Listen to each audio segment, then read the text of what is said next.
ससुराल और मायके का दर्द की कहानी। ससुराल में वह पहली सुबह मुझे आज भी याद है।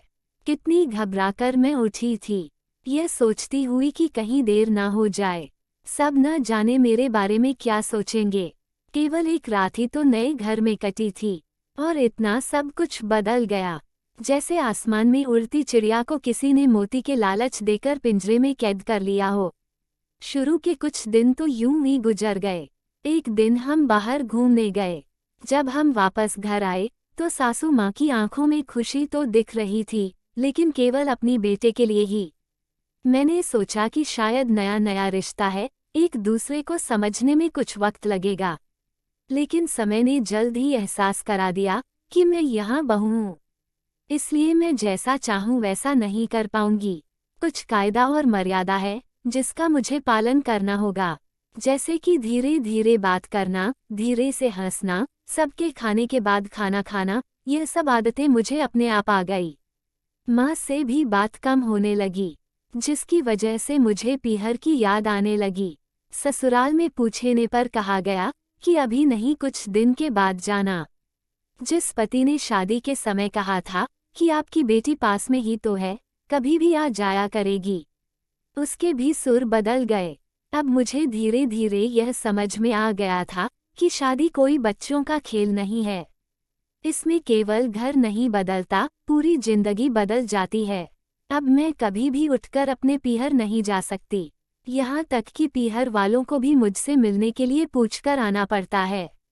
पीहर में जोर जोर का हंसना, कभी भी कहीं भी चला जाना, रसोई में से कुछ भी उठाकर खा लेना, अपनी मर्जी का करना, यह सब यादें बनकर रह गई। अब मुझे समझ में आने लगा था कि क्यों विदाई के वक्त सभी लोग मुझे गले लगाकर रो रहे थे। असल में मुझसे दूर होने का एहसास उन्हें हो रहा था, लेकिन एक और बात थी जो उन्हें अंदर ही अंदर परेशान कर रही थी, कि अब जिस सच्चाई से मुझे इतने दिन दूर रखा गया है, वह सच्चाई मेरे सामने आने वाली थी। पापा का यह झूठ कि मैं उनकी बेटी नहीं, बेटा हूँ, अब और दिन नहीं छुप पाएगा, जो कि उनकी सबसे बड़ी चिंता थी कि अब उनका बेटा, जिसको कभी भी बेटी होने का एहसास नहीं कराया था, जीवन के इतने बड़े सच से सामना करने जा रही थी। वही माँ को भी चिंता सता रही थी कि उनकी बेटी अभी तक कोई एक काम भी नहीं किया करती थी, अब वो पूरे परिवार की जिम्मेदारी कैसे उठाएगी। सभी लोग मेरे इस विदाई और पराये होने का दर्द जान रहे थे, सिवाय मेरे, इसलिए वह सभी लोग रो रहे थे। आज मुझे समझ आ गया कि उनका रोना गलत नहीं था। यह हमारे समाज का नियम ही है कि एक बार बेटी डोली में विदा हो गई तो वह उस घर के लिए केवल मेहमान ही बनकर रह जाती है। फिर कोई चाहे कितना क्यों ना कह ले कि यह घर आज भी उसी का है, सच तो यह है कि अब वह कभी भी यूं ही अपनी पीहर नहीं जा सकती। चाहे कितना भी समस्या और परेशानी क्यों ना आ जाए, मुझे ही हल करना है, हंसते हुए या गम छुपाते हुए।